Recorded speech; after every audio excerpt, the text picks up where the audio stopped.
मेरो ओपिडीमा आउने प्राय 30 वर्ष कट्नु भएको र विशेष गरी महिलाहरूको मेन कन्सर्न के हुन्छ भन्दा केही महिना अगाडिसम्म पनि ऐना हेर्दा यङ र स्लिम देखिएको फेस एक्कासी केही महिनाभित्र नै अलिकति बुढो देखिएको र फेस पनि ठाउँ-ठाउँमा छाला झोलिएको जस्तो देखिएको छ भनेर कम्प्लेन गर्नुहुन्छ। यसमा मैले 30 वर्ष किन भनेको भन्दा हाम्रो फेसको अथवा स्किनको एजिङ 3 वटा पिक एजमा हुन्छ भनिन्छ। एउटा भनेको 30 वर्ष पुग्ने बेलामा अथवा भर्खरै कटेको बेलामा, अर्को 44 वर्षको वरिपरि र अर्को 60 वर्षको वरिपरि। यो 3 वटा फेजमा हाम्रो स्किनको एजिङ अथवा फेसको एजिङ अरू बेला भन्दा अलि बढी हुन्छ, एक्कासी बढी हुन्छ भनिन्छ। र हाम्रो फेसको एजिङको प्रोसेसमा एउटा मेन चेन्ज के आउँछ भन्दा हाम्रो फेसको माथिल्लो प्रोपोर्सन र तल्लो प्रोपोर्सनमा हेर्ने हो भने तल्लो भागको भोल्युम अथवा प्रोपोर्सन बढेको हुन्छ। हामीले यो फोटोमा पनि देख्न सक्छौँ। यङ एजमा हाम्रो फेस कस्तो हुन्छ भन्दा ट्रायङ्गल बनायो भने ट्रायङ्गलको चुच्चो तलतिर हुन्छ अथवा सिम्पली भन्दा फेस हार्ट सेप्डको हुन्छ। तर उमेर बढ्दै जाँदा के चेन्ज आउँछ भन्दा फेसको तल्लो भागको भोल्युम बढेर त्यो ट्रायङ्गलको चुच्चो माथितिर पुग्छ, जसले गर्दा तल्लो भाग चाहिँ झोलिएको जस्तो देखिन्छ। र आजको यो भिडियोमा मैले विशेष गरेर यो चिनको अथवा चिउँडोको एरियामा छाला झोलिने प्रोसेस अथवा जसलाई सिम्पली हामीले जल्स पनि भन्दछौँ, यसमा फोकस हुनेछु। यो किन हुन्छ र यसलाई हामीले कम गर्नको लागि घरमा के गर्न सकिन्छ र डाक्टरकोमा गएर के उपायहरू गर्न सकिन्छ भन्ने बारेमा जानकारी दिन्छु। र पहिला सबैभन्दा महत्त्वपूर्ण कुराबाट सुरु गरौँ। धेरै जसोलाई के लाग्छ भन्दा यस्तो यो चिउँडोको भागमा छाला झोलिने प्रोसेस अथवा जल्स बन्ने मेन कारण भनेको छाला लुज भएर हो। तर यो गलत हो। यसका लागि हामीले यस्तो जल्स किन बन्दछ भन्ने कुरा थाहा पाउनु जरुरी हुन्छ। यस्तो चिउँडोको एरियामा हाम्रो छाला किन झोलिँदै जान्छ अथवा लोअर फेस किन लुज हुँदै जान्छ भन्ने कुरा बुझ्नलाई हामीले एउटा सोफा अथवा काउचको इक्जाम्पल लिन सक्दछौँ।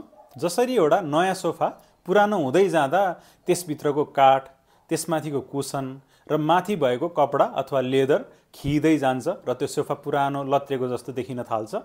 त्यस्तै गरेर हाम्रो फेसमा पनि भित्रदेखि बोन अथवा हड्डी, त्यसमाथिको कुसन जसमा मसल्स, लिगामेन्ट्स र फ्याट पर्दछ त्यो कुरा र त्यसमाथि भएको स्किन पनि खिँदै जान्छ, जसले गर्दा हाम्रो फेस पनि बुढो हुँदै जाँदा लत्रेको जस्तो देखिन थाल्छ। र यसबाट मैले बुझाउनु खोजेको कुरा के हो भन्दा हाम्रो छाला झोलिनु भनेको छालाको मात्रै प्रब्लम नभएर भित्रदेखि बोन र त्यसमाथिको कुसन र त्यसमाथिको स्किनको प्रब्लम हो। र हामीले यो समस्या हुन नदिन अथवा भएपछि उपचार गर्न पनि यो कुरामा ध्यान दिनुपर्छ। र अब कुरा गरौँ यस्तो समस्या हुन नदिन अथवा कम गर्न हामीले घरमै के गर्न सकिन्छ अथवा भनौँ सजिलो तरिकाहरू, र त्यसपछि म डाक्टरको अफिसमा अथवा के प्रोसिडियरहरू गर्न सकिन्छ भन्ने बारेमा पनि जानकारी दिनेछु। र यस्तो छाला झोलिने समस्या अथवा जल्सको समस्यामा हामीले घरमै गर्न सकिने पहिलो उपाय हो फेस मसाज। मैले यो कुरा भन्दा धेरैलाई अचम्म पनि लाग्न सक्छ। यस्तो किन भन्दा प्राय स्किन डाक्टरहरू र इभन मैले पनि फेसको केयरमा अथवा स्किन केयरमा फेस मसाजको खासै रोल हुन्न भन्दछौँ। यस्तो किन भन्दा जुन फेस मसाज अथवा योगा भनौँ अथवा गुवासा अथवा जेड रोलरहरूलाई कसरी प्रचार गरिएको अथवा इन्फ्लुएन्सरहरूले कसरी प्रेजेन्ट गरिरहनु भएको हुन्छ भन्दा एकदम अनरियलिस्टिक चेन्जेसहरू, रिङ्कल नै गएको अथवा झोलिएको छाला एकदमै टाइट भएको भनेर देखाइएको हुन्छ, जसले गर्दा अनरियलिस्टिक एक्सपेक्टेसन क्रिएट गरिदिन्छ। र यस्तो काम यिनीहरूले गर्ने होइन। तर यो जुन छाला झोलिने समस्यामा कस्तो केसमा यिनीहरूले फाइदा गर्दछन् भन्दा यदि कसैको फेस लोअर पार्ट हेभी छ अथवा लोअर पार्ट अलिकति फुलेको जस्तो छ भने त्यस्तो केसेसमा यस्तो मसाज प्रोपरली गर्यो भने त्यसले हाम्रो लोअर पार्टको लिम्फेटिक ड्रेनेजमा हेल्प गरेर लोअर पार्टमा जुन ग्राभिटीले पुल गरेर हुन सक्ने छाला झोलिने समस्यालाई भने प्रिभेन्ट गर्न सक्दछ। तर यसको लागि कमर्सियल प्रोडक्ट अथवा महँगो प्रोडक्ट नै प्रयोग गर्नुपर्छ भन्ने होइन।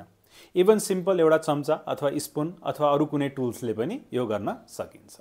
त्यसपछि यस्तो जल्स प्रिभेन्ट गर्ने अर्को उपायको बारेमा कुरा गरौँ, जुन हाम्रो दाँत अथवा विशेष गरेर हाम्रो बङ्गारासँग रिलेटेड छ।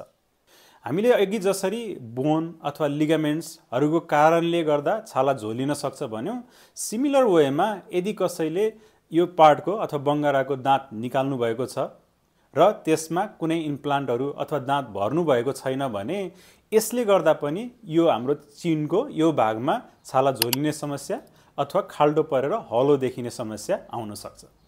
त्यही भएर यस्तो प्रोसिडियरहरू गर्दा आफ्नो डेन्टिस्टसँग सल्लाह गर्नु जरुरी हुन्छ। त्यस्तै छाला झोलिन नदिन केयर गर्नुपर्ने अर्को कुरा भनेको हामीले एकदमै हेभी कार्डियो रेगुलर बेसिसमा गर्नु हुँदैन। यस्तो हेभी कार्डियो रेगुलर बेसिसमा गर्दा के हुन्छ भन्दा हाम्रो फेसको पनि फ्याट बर्न भएर छाला झोलिने अथवा खाल्टो पर्ने हलो देखिने समस्या बढ्दछ। यसको सट्टामा हामीले मसल र बोनलाई मेन्टेन गरिराख्न बढी फाइदा हुने भनेको वेट लिफ्टिङ र रेसिस्टेन्स एक्सर्साइजहरू अथवा रेसिस्टेन्स ट्रेनिङहरू गरेको बढी फाइदा हुन्छ। त्यस्तै गरेर जाउल्स प्रिभेन्ट गर्ने अर्को उपाय भनेको पनि यहीसँग सम्बन्धित छ, ऱ्यापिड वेट लस नगर्ने। म कहाँ आउने कतिपयले के भन्नुहुन्छ भन्दा 2-3 महिनाभित्र नै एकदमै छाला झोलियो अथवा रिङ्कल्सहरू एकदमै बढ्यो भन्नुहुन्छ। र कारण खोज्दै जाँदा के भेटिन्छ भन्दा 3-4 महिनामै 8-10 किलो नै लुज गरेको पाइन्छ। यसले गर्दा पनि अघि मैले भनेको जस्तै फेसको फ्याट लस हुन्छ, जसले गर्दा छाला खाल्टो परेको जस्तो देखिने अथवा छाला झोलिएको समस्या देखिन सक्दछ। त्यही भएर हेल्दी वेमा लामो समय लाएर वेट लस गरेको बढी फाइदा हुन्छ। त्यस्तै गरेर यस्तो छाला झोलिने समस्या अथवा जाउल्स प्रिभेन्ट गर्ने अर्को तरिका भनेको आफ्नो बोन हेल्थ अथवा हड्डीलाई ध्यान दिने। आजकल प्राय धेरै जसोमा भिटामिन डी डेफिसियन्सी पाइने गरिएको छ। त्यस्तै गरेर महिलाहरूको केसमा प्राय यो मेनोपज अथवा महिनावारी बन्द हुने उमेरमा हर्मोनको गडबडी धेरै हुने गरेको छ, जसले बोन हेल्थलाई डाइरेक्ट असर गर्दछ। त्यसैले सम्बन्धित डाक्टरसँग सल्लाह गरेर यसको म्यानेजमेन्ट गर्न पनि जरुरी हुन्छ। त्यसपछि अब कुरा गरौँ यस्तो समस्यामा स्किन केयरको रोलको बारेमा।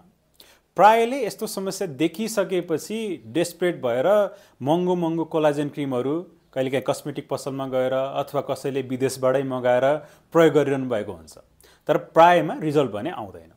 यस्तो किन भन्दा हामीले जति नै महँगो कोलाजेन क्रिम लगाए पनि त्यसले भित्रको जुन हामीले अघि कुरा गरेको बोनलाई, मसललाई, लिगामेन्ट्सहरूलाई भने असर गरेको हुँदैन। त्यही भएर यस्तो क्रिमहरूले काम गर्ने सम्भावना एकदमै कम हुन्छ। तर यस्तो केसमा अलिकति फाइदा दिने भनेको स्किनलाई टाइट बनाएर राख्न सक्ने इन्ग्रेडियन्ट्स म नाम भन्न गइरहेको छु। यसमा 4वटा इन्ग्रेडियन्ट्स पर्छ मेनली, जसमा नम्बर 1 मा रेटिनोल, नम्बर 2 मा पेप्टाइड्स, नम्बर 3 मा ग्लाइकोलिक एसिड र नम्बर 4 मा भिटामिन सी। यस्तो इन्ग्रेडियन्ट्सहरूले हाम्रो छालामा कोलाजेन फर्मेसन र इलास्टिन फर्मेसनलाई बढाएर छालालाई टाइट बनाउन हेल्प गर्दछ, जसले गर्दा यस्तो समस्यालाई केही हदसम्म भए पनि ढिलो गर्नमा मद्दत गर्न सक्दछ। तर हामीले जति नै स्किन केयर गरे पनि अथवा जति नै हेल्दी फुड खाए पनि अथवा जति नै प्रोपर एक्सर्साइजहरू गरे पनि हामीले यो एजिङको प्रोसेस अथवा छाला झोलिने प्रोसेसलाई केही स्लो डाउन मात्र गर्न सकिन्छ, यसलाई कम्प्लिटली प्रिभेन्ट भने गर्न सकिँदैन। त्यही भएर जसलाई यो समस्या भइसकेको छ र यसको चिन्ता लाग्छ भने डाक्टरकोमा गएर विभिन्न प्रोसिडियरहरू गर्न सकिन्छ। र यस्तो समस्याको लागि डाक्टरकोमा गरिने ट्रिटमेन्टहरू जस्तै हाइफू भयो, लेजर लिफ्टिङ भयो, फिलर, थ्रेड लिफ्टिङ, बोटोक्स आदि गर्दा पनि के कुरा ध्यान दिनु पर्दछ भन्दा यदि समस्या अनुसार प्रोपरली ट्रिटमेन्ट मिल्यो अथवा प्रोसिडियर मिल्यो भने राम्रो रिजल्ट आउँछ।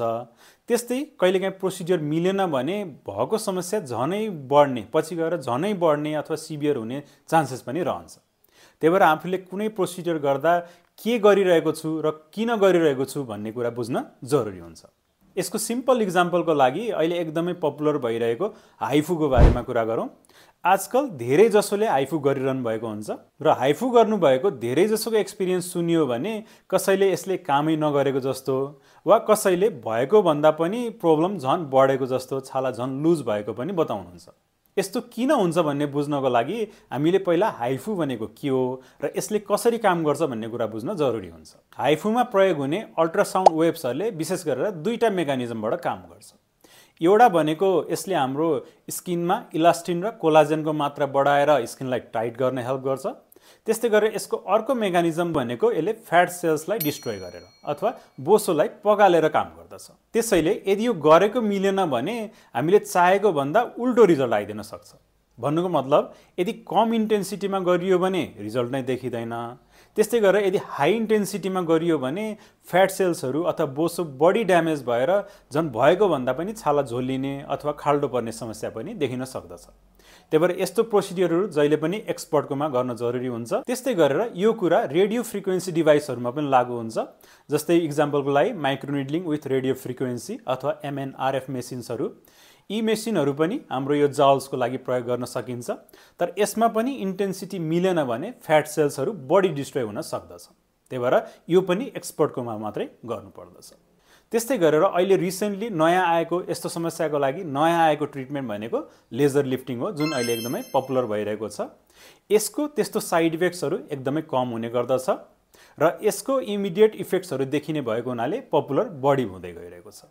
र यस्तो लेजर लिफ्टिङ प्राय गरेर यो नेजोलेबियल फोल्ड भनेको गाला र नाक बीचको त्यो फोल्डलाई, त्यस्तै गरेर जाउल्स, त्यस्तै गरेर चिउँडोको फ्याटलाई गर्न सकिन्छ।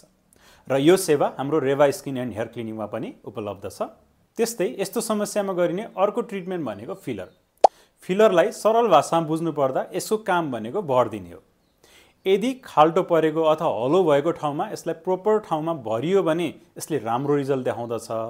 जस्तै स्यागिङको केसमा कुरा गर्दा यसलाई हामीले त्यो स्याग भएको स्किनमा फिलर नभरेर त्यसको केही माथि भरियो भने त्यसले सेप मिलाउनलाई हेल्प गर्दछ। तर यदि यो प्रोपर ठाउँमा नपरेर यदि जहाँ स्याग स्किन छ त्यहीँ भरियो भने त्यसले फेसलाई झन हेभी बनाएर समस्या बढाउन पनि सक्दछ। त्यस्तै यो समस्यामा फिलरको अर्को काम भनेको जलाइन सेपिङमा पनि हुन्छ। जलाइन सेप गर्न हेल्प गर्यो भने फिलरले पनि यस्तो समस्यालाई कम देखाउन मद्दत गर्दछ। त्यसपछि यस्तो समस्यामा कमनली गरिने प्रोसिडियर तर मैले प्रिफर नगर्ने प्रोसिडियर भनेको बक्कल फ्याट रिमुभल। यसमा चाहे सर्जरी गरेर बोसो निकालियोस् अथवा इन्जेक्सन लगाएर बोसोलाई घटाइयोस्, त्यो कुराले विशेष गरेर यदि यङ एजमा गरियो भने पछि गएर छाला झन् झोलिएको र खाल्टो परेको जस्तो देखाउन सक्दछ। त्यही भएर यो प्रोसिडियर गर्न एकदमै केयरफुल हुनुपर्दछ। त्यस्तै गरेर यस्तो समस्या अथवा छाला झोलिने समस्यामा अरू गरिने प्रोसिडियरमा thread lifting, Botox, skin booster आदि पनि प्रयोग गर्न सकिन्छ। तर यी सबै प्रोसिडियर सबैका लागि सुइटेबल नहुन सक्दछन्। त्यही भएर कुन प्रोसिडियर गर्दा आफूलाई बढी फाइदा हुन्छ त्यसको बारेमा डाक्टरसँग पहिला राम्ररी सल्लाह गरेर सुरु गर्यो भने रिजल्ट राम्रो आउँछ। आजको लागि यति नै।